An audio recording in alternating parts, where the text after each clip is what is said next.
VLCN stock, is this the right time to buy? I'm going to be breaking all of it down in this brief and short 1 minute video. And as I'm currently just looking at VLCN, it pumped up very nicely, you know, 25% up. It's decent.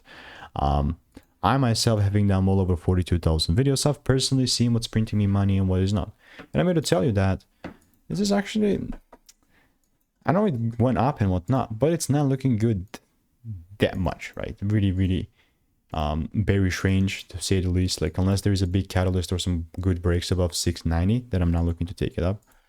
And ultimately, there you go. If there is no double break, I myself am not selling.